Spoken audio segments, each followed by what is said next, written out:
Sometimes the internet tells you things, and sometimes those things get repeated. After enough time, the bombardment of this information results in a sense of common knowledge. But sometimes it is a good idea to keep in mind that sometimes the internet may be wrong, or at the very least, what you receive from it may be incomplete. Well, Donkey Kong for the 2600 has a not great reputation. The rumor mill ran wild for a while with this game. Forums, content creators, blogs, podcasts. It doesn't take too much effort to find the phrase, or one similar in meaning to, Coleco's Donkey Kong port to the 2600 was intentionally bad so they could increase sales of their console, the ColecoVision, which was by far the paradigm of amazement as far as ports of this game are concerned.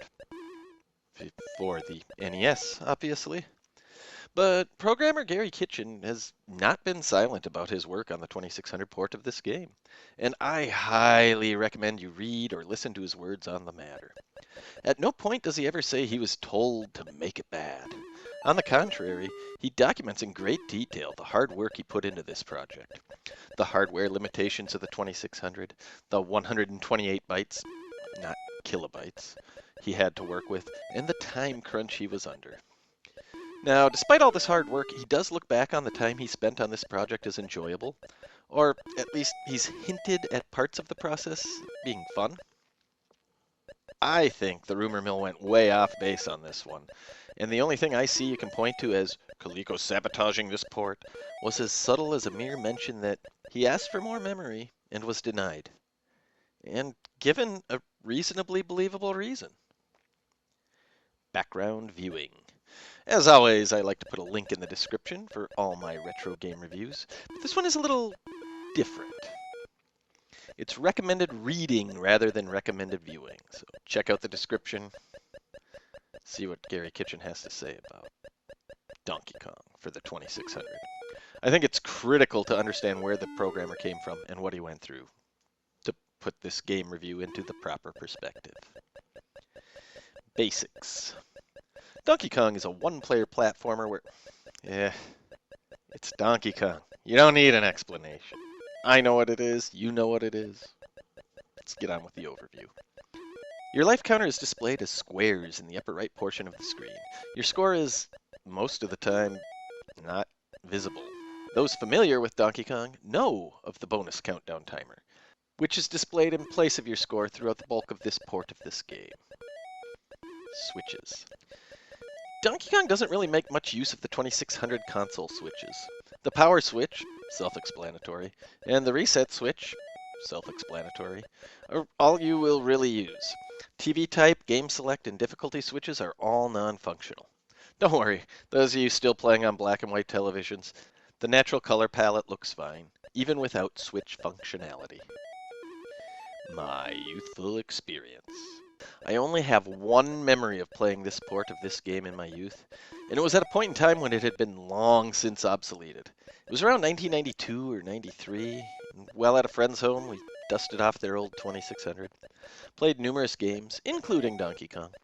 Nothing we played that evening lasted for more than 10 or 20 minutes, and Donkey Kong was on the list of the games closer to the 10-minute mark than the 20-minute mark. The subtext here, I was not impressed. Now, had my first experience with this occurred a few years earlier, maybe I would have given it more of a chance. But at a time after I had experienced the NES port of this game, nothing short of an actual arcade cabinet could have convinced me it was with the times. It's not often when my youthful experience of a game is one where the game is already outdated, but that's the case with this one. You may debate amongst yourselves all you want about whether this was good or bad upon its release, and I'll allow you to make your points on the matter.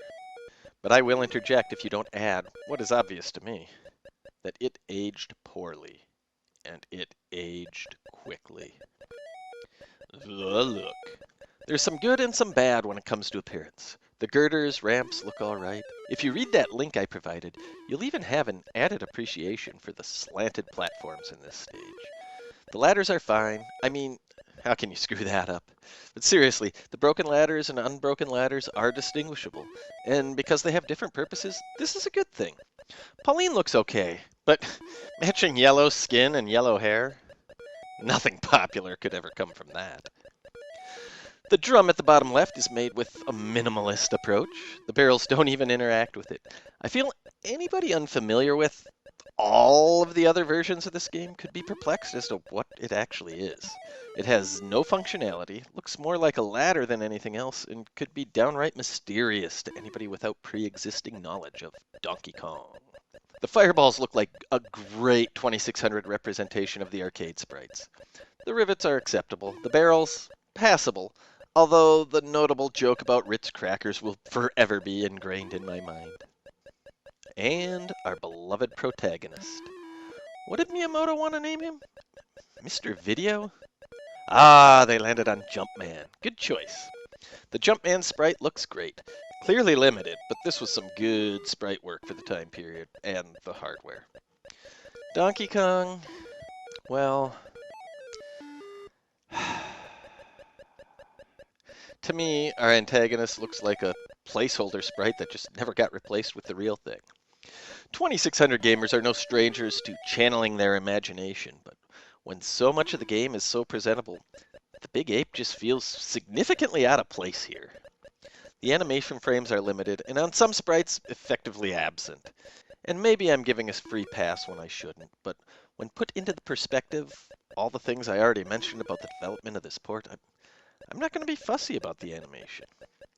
I'll give the look a good rating, but I do so with blinders when it comes to the brutish Donkey Kong. Sound. Minimal but acceptable. The TIA audio actually does a decent job of mimicking Jumpman's running sound from the arcade. The brief jingle for jumping is satisfying, and the short ditty when meeting your doom is good too. This is a great example of an Atari game that does more with less when it comes to the audio department. You have no idea how much you will agree with me on this approximately 2 episodes from now. That's foreshadowing.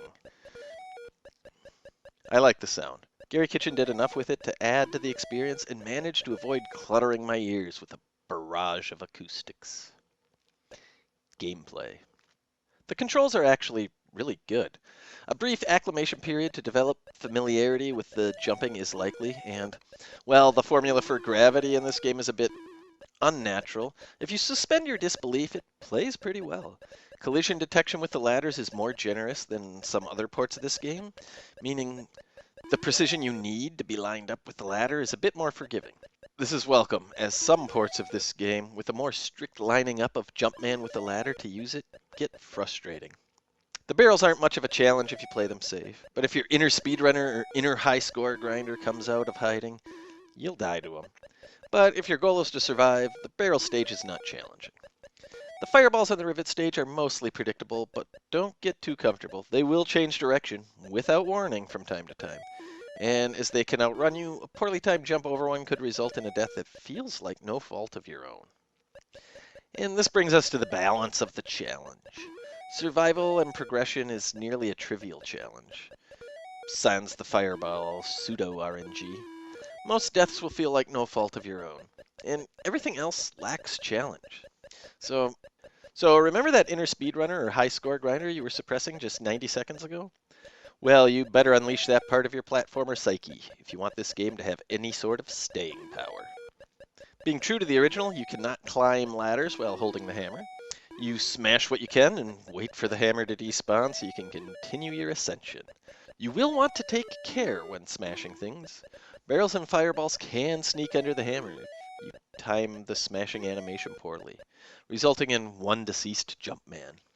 If you aren't expecting this, it can come as a shock, but you'll learn to live with it, and it's not anything that greatly disrupts any specific playstyle.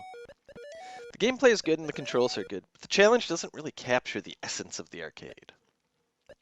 Other. You probably know that the classic arcade has 4 distinct stages that loop. Yeah, you don't see all the stages in the early loops, but once you see the Cement Factory once, the looping nature is locked in place. Difficulty increases as you progress, and in general is a very difficult game, but very, very fun as well. Those that grind the arcade version for high score make it look elementary, but I assure you they put a lot of hard work into grinding for points. While all of the home ports in the early days lacked the Cement Factory stage, the 2600 port is even more limited, removing the stage with the springs as well. Barrels and rivets, rinse and repeat.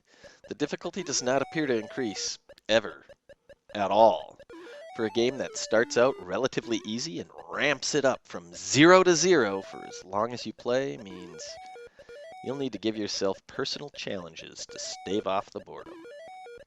The one-player experience. Being a one-player game, we can proceed to the next topic. Who would like this? This is Donkey Kong. It is stripped down to the skeleton of what the arcade version provides, but it is not a cheap knockoff. It's recognizable in look and gameplay as Donkey Kong. To some small degree, in the sound department as well. It has a poor reputation for some valid reasons and some not so much. I don't think very many newcomers to the 2600 library will find this enjoyable for more than a couple of minutes. If it's a game you had in your childhood, especially if it was one of very few, I suspect you can still get enjoyment out of it. More so for the memories you associate with it than for the riveting gaming experience. Relevance today. Because of its poor reputation, this port of this game remains, albeit to a small degree, in the limelight. I don't see it as a bad game, so it has some good aspects and some poor ones. But despite the flaws, it's not even the worst home port of Donkey Kong from the early 80s. In my mind, this goes a long way to contradict that Coleco intended to make this port bad to increase sales of their console. The 2600 port should be the worst of the era based on hardware, but it's not. Let's let that sink in while we appreciate the effort put forth by one Gary Kitchen. It was such an ambitious undertaking to make a 2600 port of this without adding any chips to the software to make it more true to the original. That said, numerous other ports are all, in my opinion, more relevant and provide a better overall gaming experience. Overall, when I play 2600 Donkey Kong, it's difficult to keep going after a game or two. It's fun for a short burst, but quickly becomes a dud. The 2600 does not do platformers very well, but from a control standpoint, this is one of the rare exceptions. It has some good elements, but after all is said and done, the duration of enjoyability is just too limited here. Every time I do play this, however, I think about the situation that Gary Kitchen was in when he took on this ambitious task. And even though the fun fades fast, I have an appreciation for all he was able to crank out for this game in such a limited timetable. Next, more barrels of fun. Intelligently. See you next mission.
Last time, we reviewed Donkey Kong.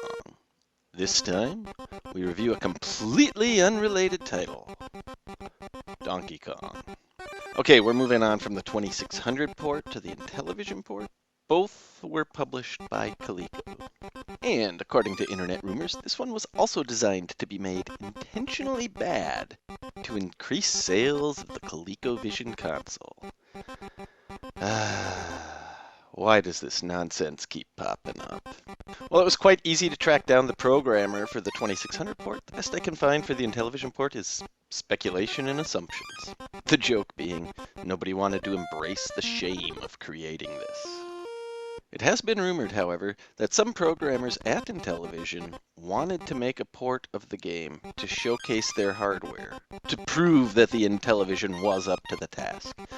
Obviously, it would not be for retail sale, licensing, legalities. But this rumor cleverly covers its tail by saying that the executives at Mattel Electronics shot this idea down, as it would be a waste of the developer's time. Perhaps there is some validity to this rumor, but nothing concrete came up while I casually perused some old forum posts. Needless to say, this port also has a poor reputation.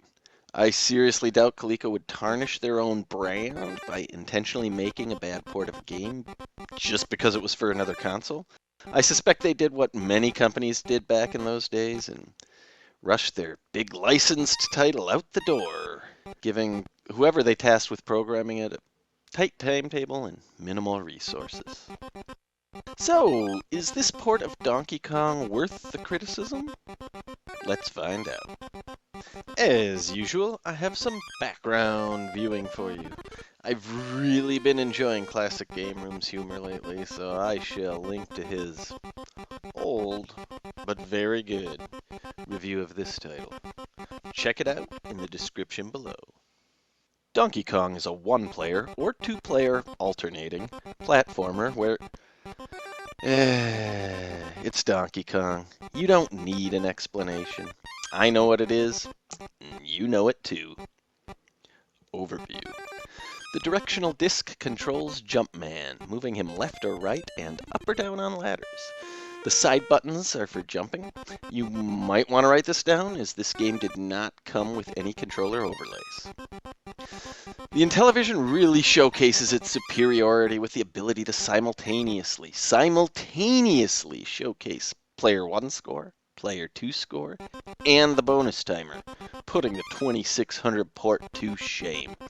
It even has a numeral display of remaining lives as opposed to having to count boxes in the corner. And then there's everything else. My youthful experience. The cartridge I'm actually playing on I had for a long time. It somehow got into our box of Atari games, but obviously didn't fit in the cartridge slot. I assume it was a garage sale pickup and I just didn't know any better, but who knows. As it stands, I never actually played the Intellivision port DK as a child, and only got to experience for the first time a few years ago when I acquired the console. As mentioned in episode 2, I had a lot of difficulty with the controllers on this console at first. And as you'll see from some of the gameplay footage, the directional disc is still not great 100% of the time, but it's playable. And the dysfunctionality is far more the exception than the norm. I won't play at a high level, at least not for very long, with these controller mishaps, but that's not too big of a deal to me for this game. As a kid, I probably would have found it kind of fun, but just too dang hard. Even in my slightly more mature old age, I find the difficulty a bit off-putting. Look. The girders, well, they attempted to make them slanted. I think the 2600 ports win here. The oil drum, clearly marked, that's a win for the Intellivision. Broken and unbroken ladders are distinguishable, so that's a draw. Jumpman is multicolored, but an interesting choice of palette. He also looks, I don't know how to phrase this kindly, off? Pauline is barely Pauline, and monochrome. The bucktooth pretzel is... That's Donkey Kong? What in the ever... Okay, well, he's more presentable when in the act of rolling the barrel, but still. I made fun of the 2600 Donkey Kong sprite last episode, but that's orders of magnitude better than this abomination. The barrels do look better than in the 2600. The fireballs look good, but they're less arcade-like than the 2600 port. We have the purse and umbrella in the rivet stage, something absent from the 2600 port. Intellivision can spawn more than 4 barrels at once, beating the 2600 there, and the fireballs can climb ladders, making the hammer slightly less pointless in the rivet stage than on the 2600. Overall, I'm disappointed in the look. It has some improvements over the 2600 port, but many, many aspects that look much, much worse. For a console with more advanced hardware, this is something that just should not happen. The animation frames are fine. Running has this clumsy, teetering look to it, but climbing and jumping are conveyed moderately well, and the barrels hint at showing off some respectable rolling action. Actually, the barrels have some of the best animation frames in this port. It's done with such minimal animation, but looks quite alright. Even when it's completely unnecessary, the barrels appear to be rolling even while Donkey Kong is holding them. Well, it makes no sense. I do like that look for that brief period before he heaves it toward you. And it's the only time you see them in that orientation. I'll give the look a poor rating, but it does have some high points. I do like the oil drum. It's still non-functional, as is the case for the 2600, but there's no confusion as to what it's supposed to be. Sound. I like the little ditties that play at the start and end of a level, but it feels like they get cut off a note or two early. The death jingle's also good. Jumpman's running sound is not great to me, but it's tolerable. Better than silence, but so marginally so that if you disagree with me, I won't defend my stance on the matter with anything resembling passion. The sound of the jump is acceptable, and the same when leaping a barrel. That sound effect is reused when collecting Pauline's items and removing rivets and smashing baddies with the hammer. It can be a bit excessive at times, so while I like it, I feel it's overused. Now, while I'm okay with most of the sounds of this port of this game, I do need to point out that the Intellivision can do way better than this. It just feels like that classic formula of an early 80s home port that was rushed out the door by the publisher without giving the programmer the time to perfect the formula. Gameplay.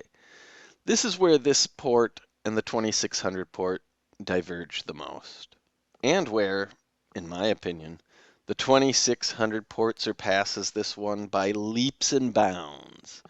For starters, you need to start your jump about 2/3 of a second before what you would normally think would be good timing if you have ever played any platformer in the history of ever. Jumpman takes forever to get off the ground. He stays up there for a while, but hardly clears any horizontal distance in the process.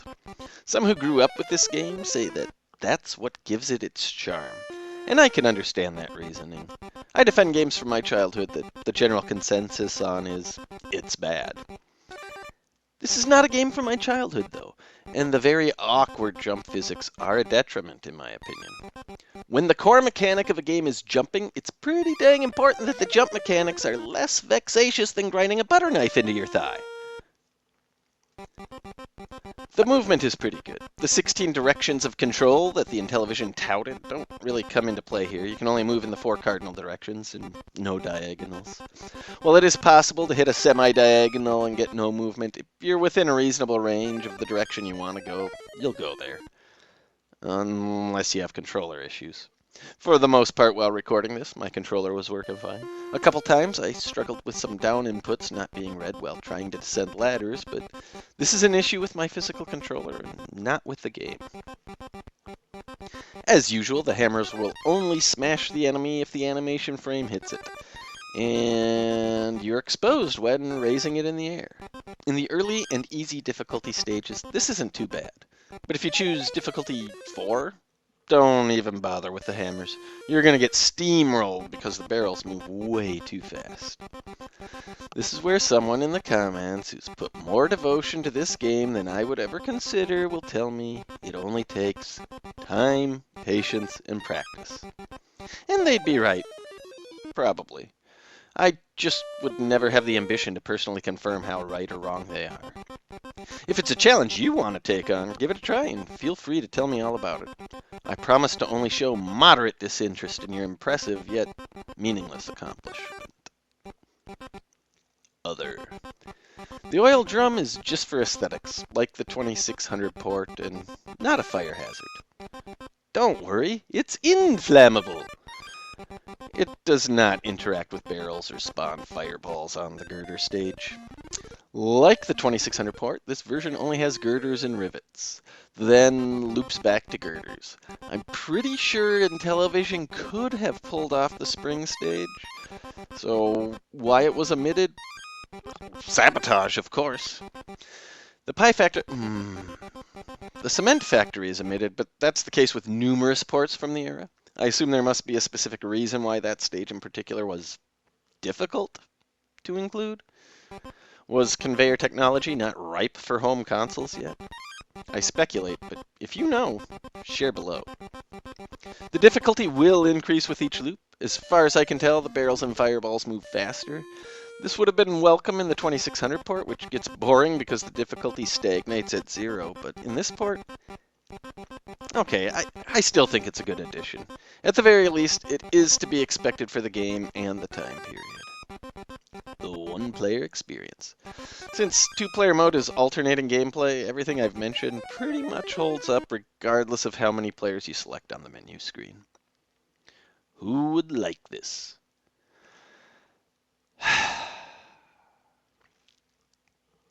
I've had discussions with people that grew up with this game. Some have said that they really enjoyed it as kids, and that it is revisionist history that it's a bad game. Others stated the exact opposite and were greatly disappointed on day one. It seems that even the nostalgic crowd is polarized on this port of Donkey Kong. If you're the kind of person who likes a challenging platformer, and the challenge comes from that of the physics engine more than any particular level design or precise mechanics mastery, then you might like to take this on. For casual gamers and people who are fans of platformers, to have fun with this game, you're probably going to have to spend a lot of time acclimating to jumping controls unlike anything you've ever encountered before. I'm just not sure what personality type would have a blast with this. Maybe a glitch hunter would have some fun experimenting with unconventional gameplay with Donkey Kong for the Intellivision. I'm reaching for straws here because there's so many better Donkey Kong versions. If you'd like me to further spell it out for you, I don't really recommend this port. Relevance today. Because of its poor reputation, this port of this game remains, albeit to a small degree, in the limelight. Yeah, I said the exact same thing about the 2600, but in that one, I followed the statement up with, I don't see it as a bad game. For this one, I still don't want to use bad game when describing this port, but it is, in my opinion, the worst home console Donkey Kong port of the era. Of any era, for that matter. Well, I don't think Coleco intentionally designed it to be bad. The notoriety around it because of that rumor, in some weird roundabout way, keeps retro gamers talking about it. But will they play it? Well, I'm not an executive at Nintendo or anything like that, but I don't think you'll see them license out this disaster piece of one of their most iconic IPs in the next... When does the copyright expire? Overall. It's not all terrible, but so much of this game is just so much worse than the other ways to play Donkey Kong. It has some good aesthetics and some poor ones, some good sounds and some average ones, but the gameplay is the death nail. There are better ports, better knockoffs, and just better things to do with my time. The Intellivision is a very good console, and Donkey Kong is a very good game. The two just came together in a very miserable manner. Next. Well, we're going to continue with another port of Donkey Kong. It's not going to be the ColecoVision port. That would make the most sense, but EVAD doesn't own a ColecoVision. Nor do I have plans to get one anytime soon. If things change somewhere down the line, I'll be sure to give that port of DK a review as well. It's not going to be in sequence with the rest of them. But that's where we're at. Thanks for watching, and as always, see you next mission.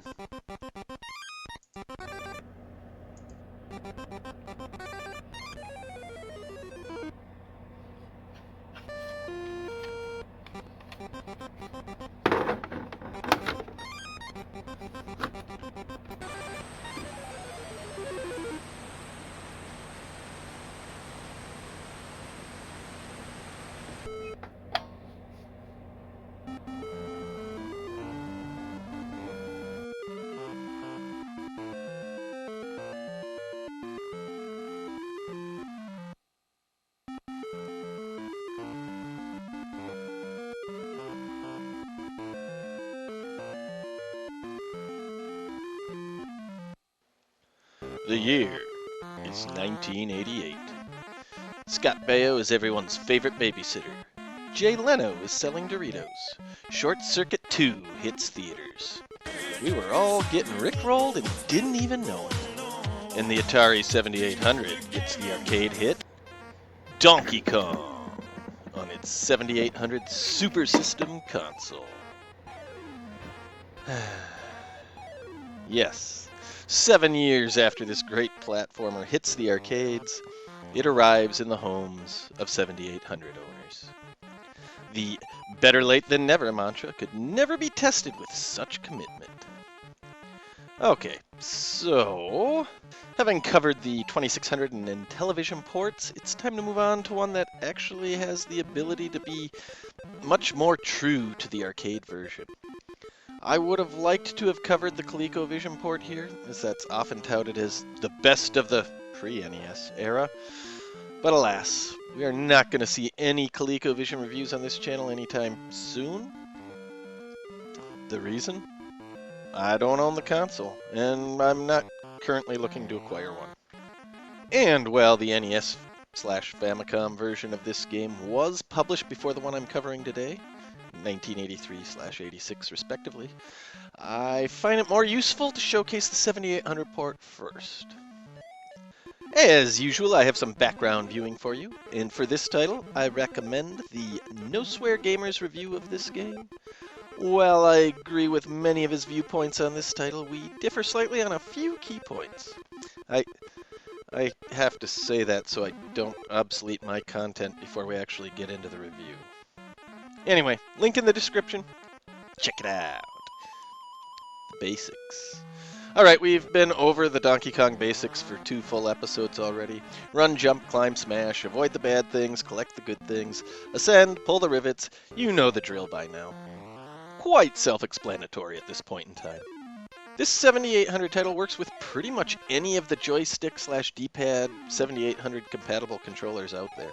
Proline, CX40, Genesis, heck, even the 2600 trackball in joystick mode, although that last one isn't exactly recommended. You may remember from my review of Pole Position 2 for this 7800 that the Genesis controller was a no-no, but it's all good here, which is music to my hands. Overview. This is the first port of Donkey Kong that I've covered that includes the spring stage. Still no pies or cement factory, but we have achieved a slightly longer loop, which delays the sensation of monotony that the 2600 and Intellivision versions just can't do. My youthful experience. This is a port of Donkey Kong I had never played in my youth, but I would have loved it. It's a very well-made home experience of the arcade game. Plays pretty well, looks pretty good, and sounds... Oh.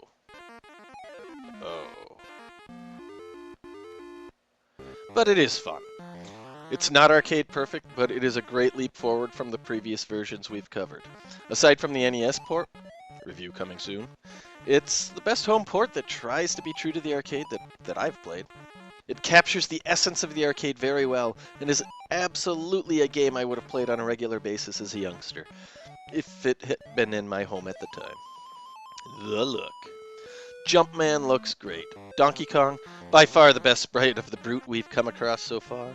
Pauline looks good, doing the classic waist wiggle, but doesn't scream for help. The fireballs and barrels look good. Pauline's items are looking good.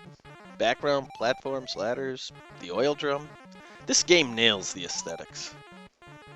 The 7800's most impressive feature, in my opinion, is its ability to handle numerous sprites at one time, without lag or sprite flicker. And while this game doesn't show that off to its ultimate potential, if you play on the expert setting, you'll be able to see some of the madness in action. Of course, with so much barrel spam, you'll have to be pretty skilled to appreciate it for more than a few seconds. The animation frames are good, just like pretty much anything else. I don't have any complaints about the appearance. All the standalone components look good and they combine together seamlessly. The look is good. The sound. The audio is, to me, one of the biggest downsides of this port. I feel like I know what they tried to do, that being to recreate the ditties and jingles from the game as accurately as possible. And tone for tone, note for note, this was moderate success in my opinion. But the TIA chip is not famous for its sound output. And a lot of the lower notes are much better suited for sound effects, not so much for carrying a melody. There are certainly points where it sounds like an oboe is replaced with a whoopee cushion, and in this way it can be quite off-putting. I will say, however, the longer that I played this game, the less it caused my ears to bleed. So perhaps an acclimation period isn't unreasonable. It never got to the point where I found the music good, but it became tolerable as I became desensitized.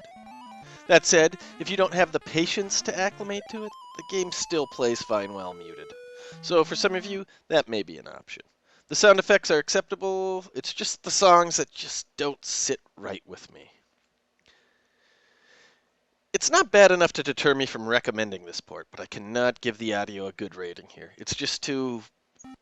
The sound is not a selling point of this port. I mentioned in my 2600 review of this game that they implemented the less is more strategy for the sound, and in my opinion, produced a better audio experience because of it. Gameplay. The gameplay is solid. Movement and jump physics feel great. Climbing the ladders has a bit more precision than would be ideal, but absolutely acceptable. The maximum fall height without taking a death is a bit cruel, but that is pretty universal across all platforms this game appears on. It's just more noticeable in this version as it's the first one in my review series to contain the spring stage, the one where you're most likely to fall from a great variety of heights. My biggest complaint with the controls is dismounting the ladders. You must be certain to be all the way up, or down, before you can traverse horizontally. Buffering a diagonal just makes Jumpman freeze in place. Again, this is not uncommon for ports of Donkey Kong, but this is one aspect where I'd like the home port to show a little benevolence. Just a personal preference, but I feel like hardcore DK gamers have the arcade cabinets or MAME to go to, and the home port could just be a little kinder in this regard. I understand that it's a relic reminiscent of the time, and this criticism is only really applicable in the more recent times, as opposed to when it was actually published. But I said it. And it's not a serious gripe either. Like, after a little bit of gaming, you become aware of this, and can learn to deal with it. While it is easy to regress and forget, it's not so bad that it makes the 7800 experience of Donkey Kong a bad one. If you can overcome this, which you probably can without too much of a time commitment, I think you'll find the controls and gameplay to be excellent. As usual, the hammers will only smash the enemy if the animation frame hits it, and you're exposed when raising it in the air. Jumpman swings the hammer much faster in this port than our previous reviewed versions of Donkey Kong, so this shouldn't happen too frequently. I managed to die in this manner a few times in the short period I recorded the gameplay for this review, but it still should be rare, at least on the standard and advanced difficulties. At expert, the barrels really speed up. One could say they barrel down on you. Moving on. The title screen presents you with 3 difficulty options and 1 or 2 player options. For what it's worth, I didn't really notice all that much difference between standard and advanced, but expert does indeed crank up the insanity. 2-player mode is alternating, although you could probably deduce that for yourself if you have any familiarity with the game. Oh, and for the first time in one of my Donkey Kong reviews, the first barrel crashes into the oil drum. And ignition occurs. Inflammable means flammable? What a country! That's the feature I've been anticipating for a few reviews now. Excellent. The one-player experience. Well, as I mentioned, the 2-player option is alternating, so aside from waiting for the other player to finish their turn, there's no significant variance between 1 and 2-player action. Who would like this? I'm undecided. It's really good for its time, but not quite as good as the NES port. A port that is available in many, many forms today. I think given the option of just those two, the NES will win out among gamers over and over. But this one's still good. Very good. If for some quirk of probability you have the ability to play this port and not the NES port, it will fill your itch to hop barrels very well. I think most fans of Donkey Kong will find this port enjoyable, but it is unlikely to be your favorite. Still, when the competition is the actual arcade cabinet, or main, and the NES version, this one holds its own, but the earplugs aren't included. Relevance today. Donkey Kong has a robust following and presence in the modern day, but interest is disproportionately skewed, for valid reasons, toward the arcade version. It remains one of the most prestigious high-score grinds in classic gaming, and because of this, home consoles tend to be overlooked. When they do get attention, the NES seems to get all the glory. Again, for valid reasons. However, if you ever have an opportunity, give this version a shot. It doesn't have much to offer that the better ones don't. But if you can appreciate it for what it is and how close it measures up to the NES port, you may just have a lot of fun with this one. Overall, this is a very, very solid home rendition of the classic arcade. It looks good, it plays good, it suffers a bit in the sound department, but that is a console limitation and by no means ruins the gaming experience. I like this port of this game, and anytime my 7800 is hooked up, I'll be sure to give it a few plays. It obliterates the Intellivision port and is slightly less redundant than the 2600 port, and it looks far superior to both. Next, we're getting close to the end of these Donkey Kong reviews. It sure will be nice to finally play something different, but we aren't there just quite yet. So be sure to tune in next time as Jumpman's adventures continue. Thanks for watching, and as always, we'll see you next mission.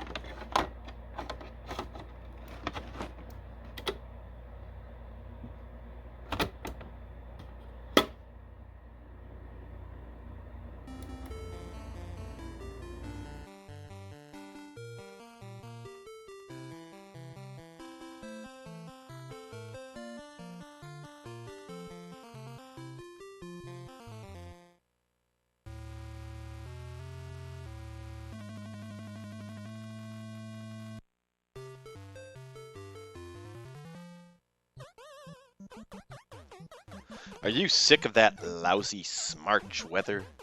Well, do not touch Willie. Just cozy up and enjoy the following 999 production. We've played it on the 2600. We've played it on the Intellivision. We played it on the 7800. Now, get ready, as it is time to tackle Donkey Kong on the Nintendo Entertainment System. Often touted as the retro home console version most faithful to the arcade, let's take a look at how valid this claim is. And, most importantly, is it still fun today? Background viewing. By now, you should know the drill. It's always a good idea to see multiple takes on something, so linked below in the description, I've made it easy for you to check out content from another creator related to the game I am about to review. Jeremy Parrish Video Works puts together some incredibly informative videos, so do yourself a favor and check out the background viewing I've provided for you in the description. Basics. The basics for Donkey Kong are the same in this version as all the others.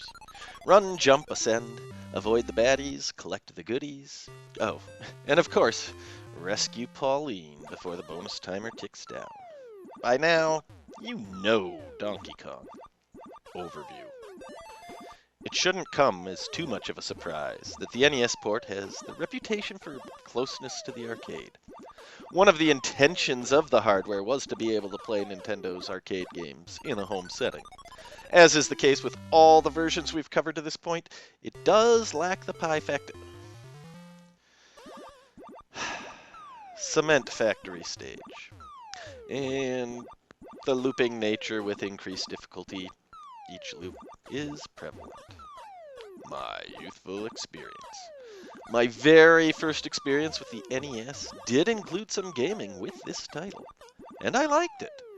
I'm in the rare percentage of the population that actually liked Donkey Kong Jr. better, but personal preferences of 5-year-old Eved have had ample time to evolve. While I enjoyed Donkey Kong as a child, I only really had access to it a couple of times in my youth. They were enjoyable, but brief. I was not necessarily ready for a game with the difficulty curve that this had presented. When you're single-digit years old, or at least when I was, if a game was difficult, I wasn't determined to get better. I was determined to play something less punishing. Oh, look. What can I say? This version of Donkey Kong looks fantastic. Jumpman, Donkey Kong, Pauline, the barrels, fireballs, the girders, all of it's here. Faithfully recreated. It's clear a lot of time and care went into bringing the arcade experience to the Nintendo Entertainment System, and with the hardware up to the task, the result is a surprisingly great visual experience for its time.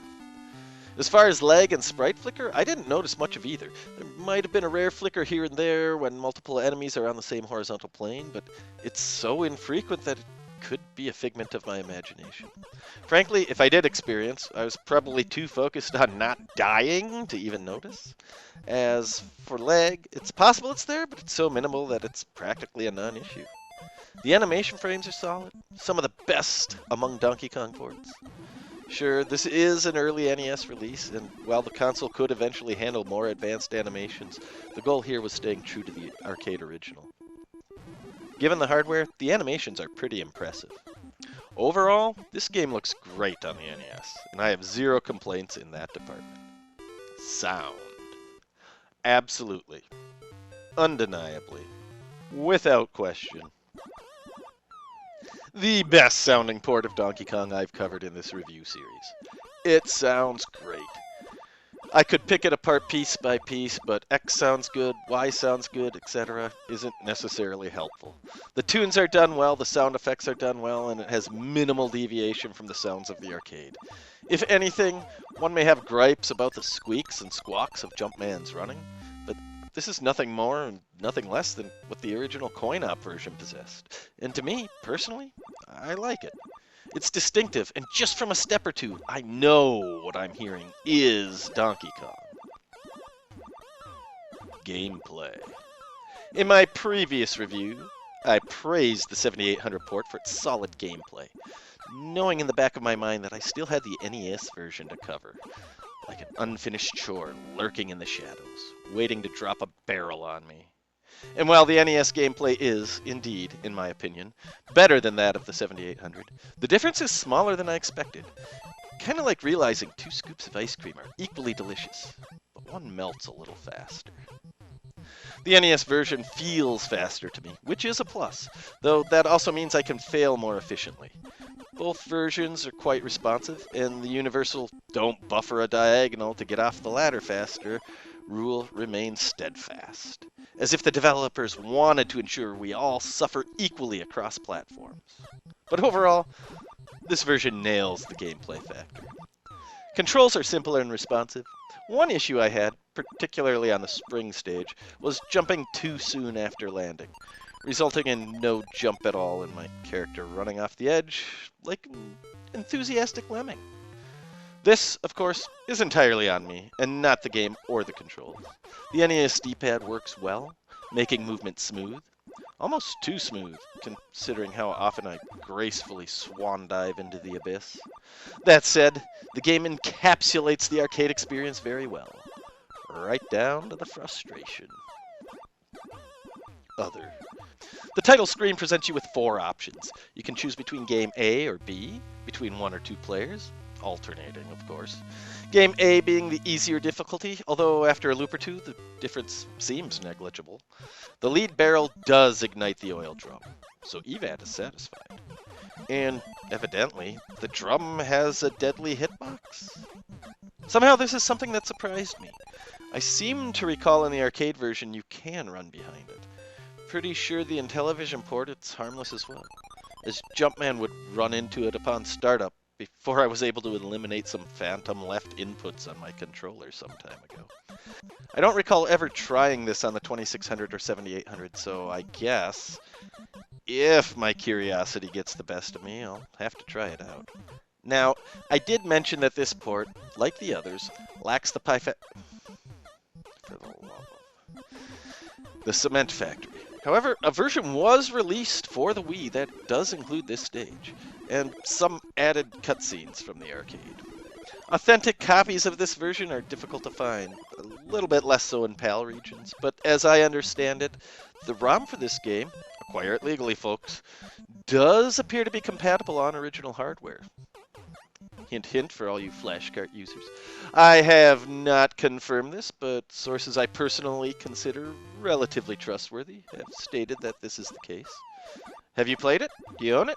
Let me know how that version compares down below in the comments. The one-player experience. Well, as I mentioned, the two-player option is alternating, so aside from waiting for the other player to finish their turn, there's no significant variance between one and two-player action. Who would like this? As usual, anyone with nostalgia for Donkey Kong, especially this port, should have a fine time becoming reacquainted with it.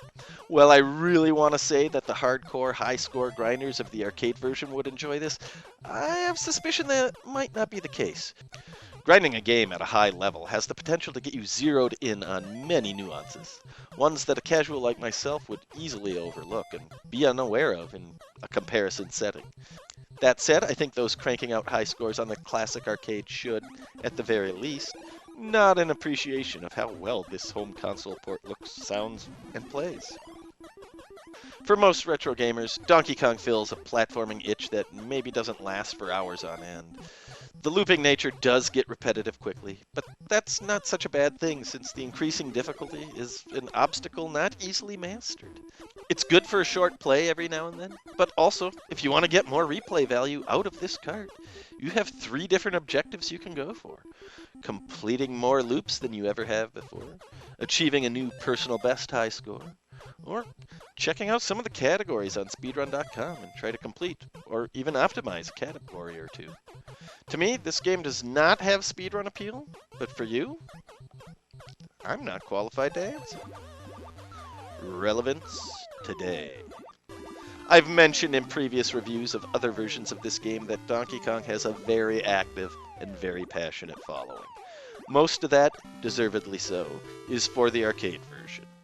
But the experience carries over to the NES very well. This is the home console port that is most readily available in modern times. As Nintendo releases it in nearly all of their old school re-release options, I see this port continuing on into the future via online or NES classic reboots, speculative, and as bundle packages of their classic IPs. Cartridges are available from all the usual places, your local retro game store, online resellers, garage sales, etc. Either in the standalone cart or the DK Classics cart bundled with Junior later in the NES's lifetime. Overall, this is indeed the best contemporary home port of the arcade from the versions I've reviewed.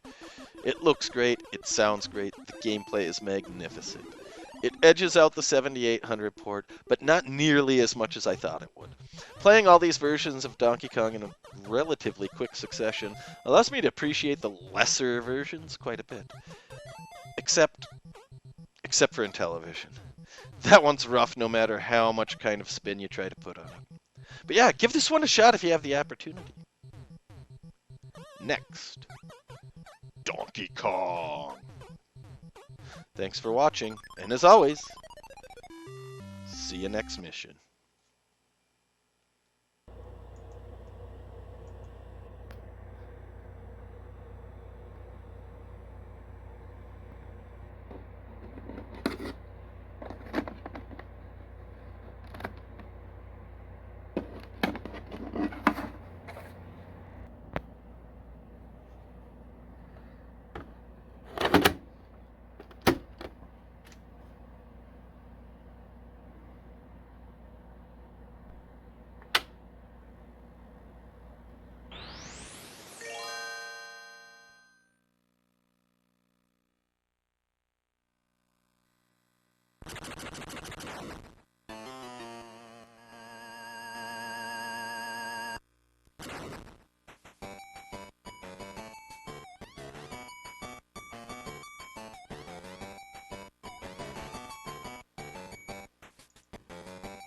Previously...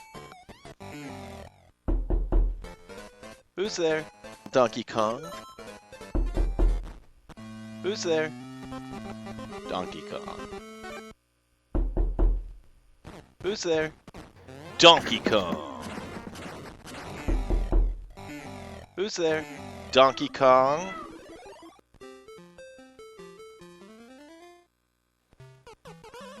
It's time for our final, for now, installment on Donkey Kong.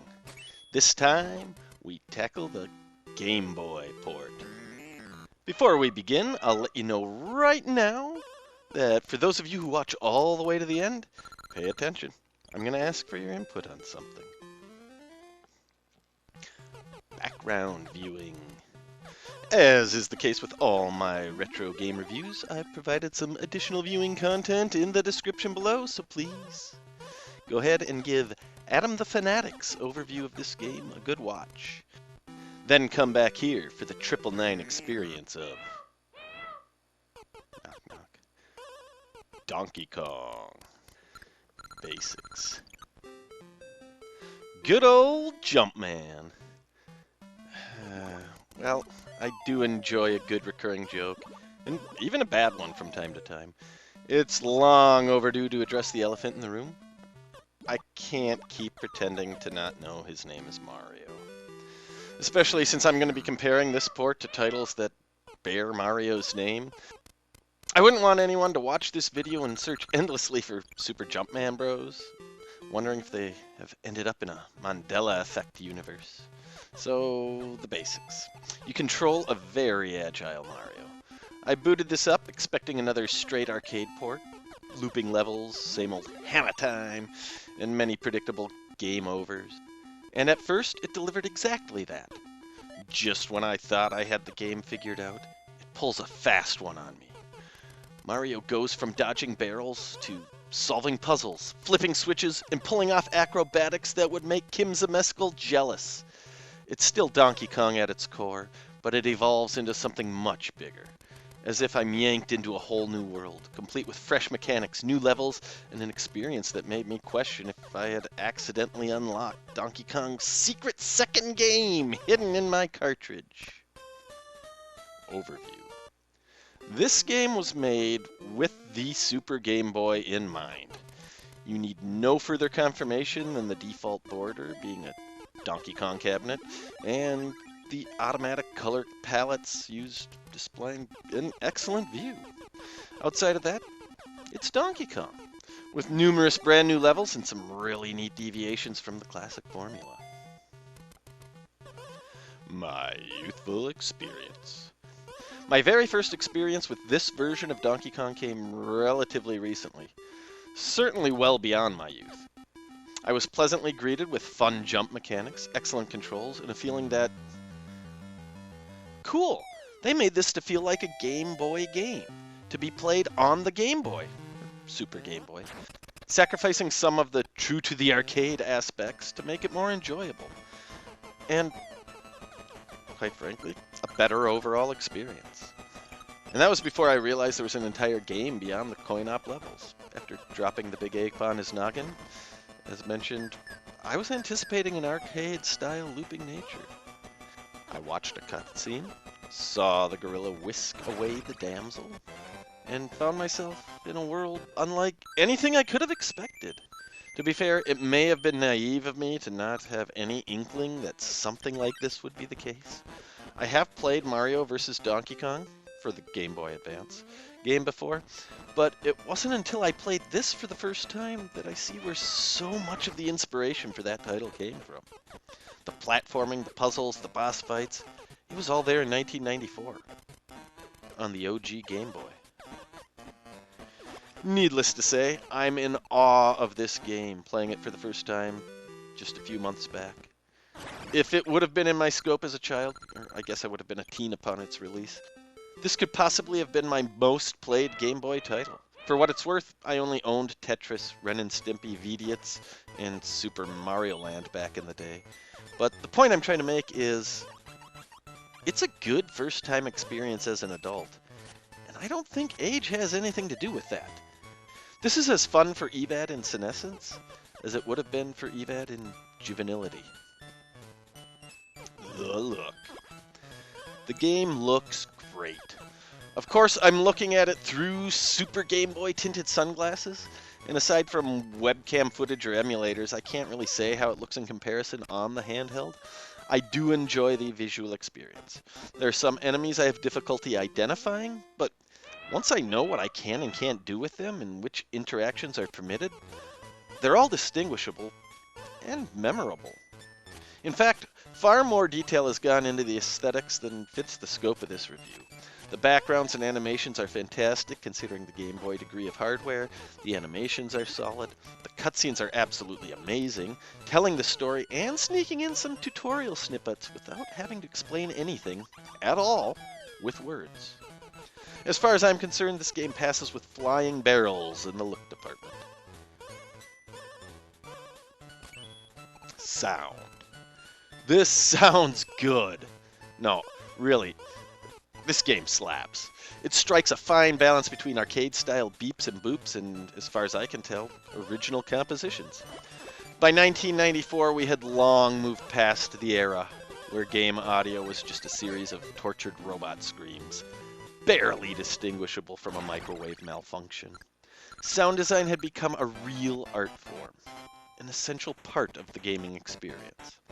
And thankfully, Donkey Kong on the Game Boy delivers. Some of the new jingles and ditties were familiar to me from Mario vs. Donkey Kong, but thanks to my completely out of order gaming timeline, they technically debuted here first. So I suppose I should say, hey, nice to hear these classics in their original form, instead of, hey, I've heard that before.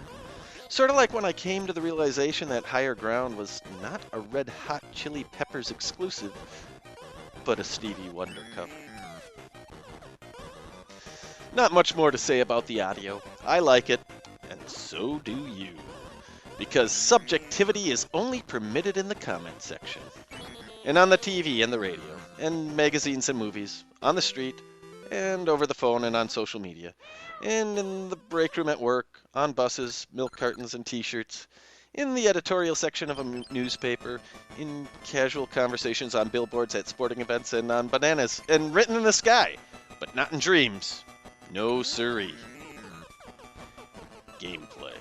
The physics engine, movement and momentum all feel great. There is an acclimation period, which is the case with any game, especially platformers and racing games. But it has a funness and freedom factor about how Mario controls that is just difficult to explain well using words. Mario has an extensive moveset, fancy jumps. You can even do more with the hammer than in the Donkey Kong versions I've previously covered. The enemies and environment are included and required more now than ever. Pauline's items are still present, and if you collect them, you qualify for a mini-game after completing the stage. I haven't figured out all the details yet. I seem to get the slot machine most of the time. But let's keep in mind, I'm reviewing this game without having much experience with it. And I haven't even bothered to look up the game manual. Pick up and play titles in this era usually require some extra reading, and I probably will at some point in time, but at the moment, I'm really enjoying learning this game solely by playing it. As you progress, the gameplay shifts more and more away from action platformer to puzzle platformer.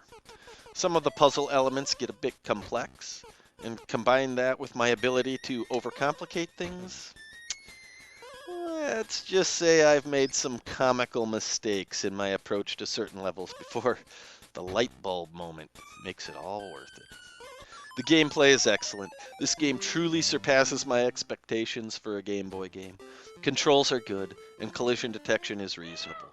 Fall damage can stun you, or kill you, or you can roll through it.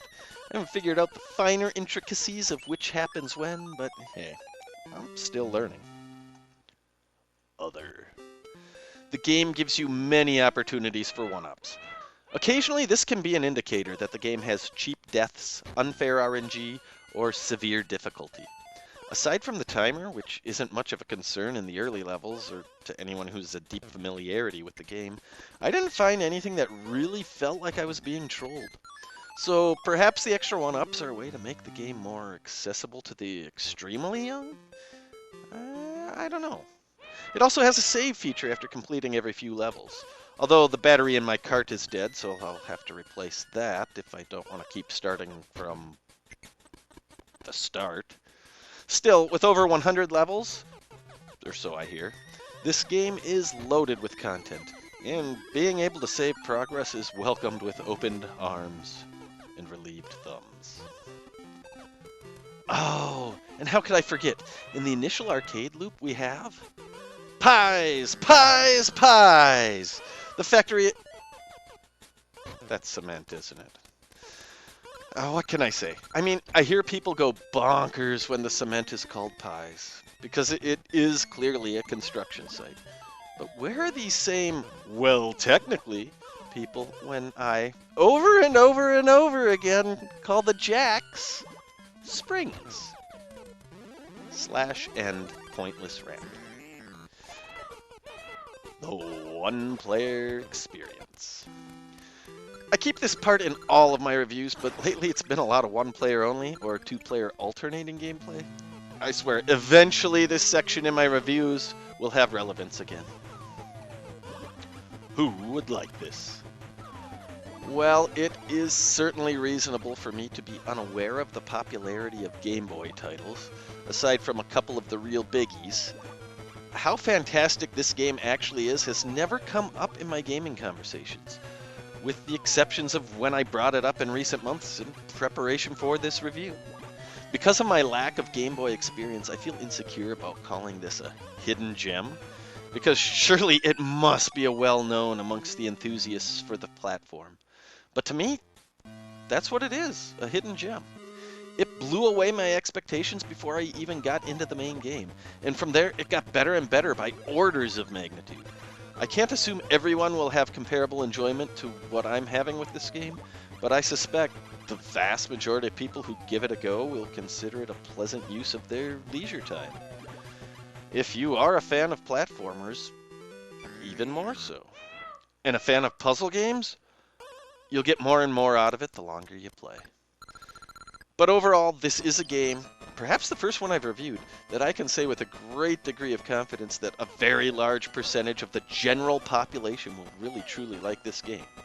It has those aspects that transcend genres, genders, cultures, ages, and social classes. Now, predicting people is not my best skill, so if you, 1, are human, and 2, dislike this game, then let me know in the comments. My 9 viewers need to know if they would like Donkey Kong for the Game Boy or not. I'm sincere in my attempt to be honest, but humbly acknowledge the possibility that I have misassessed the people factor here, or everywhere for that matter. Relevance today. I don't hear much about this port of this game, but it has so many elements that, as far as I can tell, originated or perfected formulas that you see across so many subsequent games. Puzzle elements we see in Mario vs. Donkey Kong, heck, even in the Toki Tori series, seem to have roots and inspiration from this title. While I don't know what the legacy of this iteration of Donkey Kong will hold as a standalone game, the spin-off tech and level design that has resulted from this game, and games like it, may very well continue on for generations to come. Overall, I cannot begin to describe how unbelievably impressed I am with this title. I just don't have any complaints. It is made extremely well. It's fun to play, looks good, sounds good, and goes above and beyond from what I expect from a Game Boy game. This game just does an immaculate job of bridging the gap between the past and the future of gaming, taking elements from Donkey Kong and Donkey Kong Jr. arcades and administering features we would see in platformers and puzzle games alike. It shows homage to history while making innovative leaps forward. Next. Who's there? Orange, you glad I didn't say Donkey Kong? Thanks for watching, and as always, see you next mission.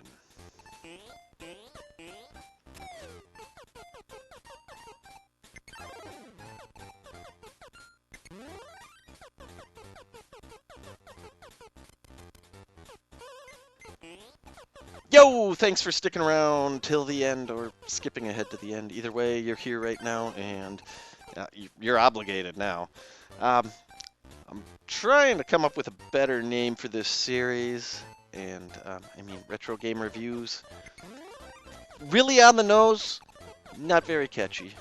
So if you have any name suggestions, post them in the comments. Get a hold of me in some way. I'd appreciate your suggestions.